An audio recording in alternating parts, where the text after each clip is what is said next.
Welcome back, and joining us now from Canberra is the Australian Christian Lobby's Martin Isles. How are you, Martin?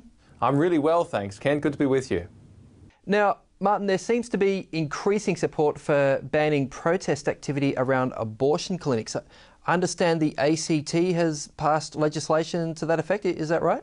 That's correct. Last week, the legislation was passed in the ACT. That builds on existing legislation in Tasmania, and also there's legislation under consideration in Victoria.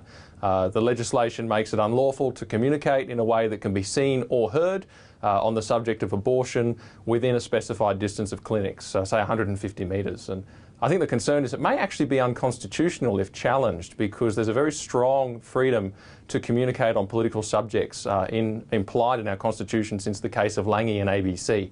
So it'd be very interesting to see what the future of these laws is. Okay. Is anyone actually looking at challenging that, or are you just speaking theoretically?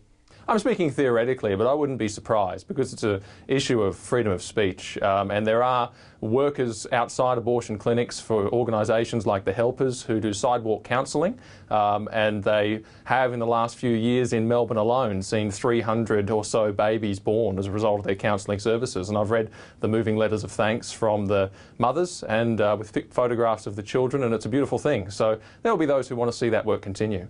Okay. Now, I understand that you've described these legislation changes as unnecessary. Are you saying protesters should be allowed to harass vulnerable women, you know, who, let's face it, may be making the hardest decision of their lives? No, they shouldn't be able to, but existing police powers enable police to move on protesters or individuals who are harassing, who are being a public nuisance.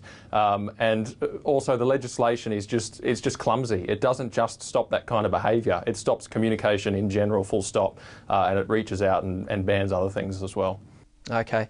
On to another topic now. The sad reality, of course, is that there are many Australian couples who are unable to have children. You know, IVF is incredibly expensive, and that's no guarantee of success either. Is it really surprising that so many couples are asking a third person to be involved as a surrogate?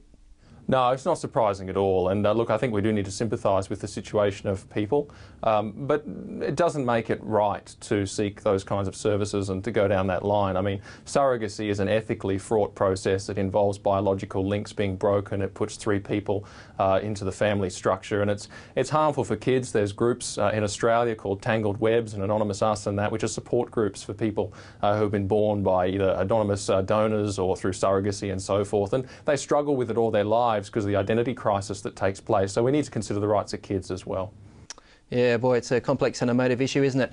Hey, thanks for your time this week, Martin. Really appreciate it. No worries, Ken. Always a pleasure. Thanks.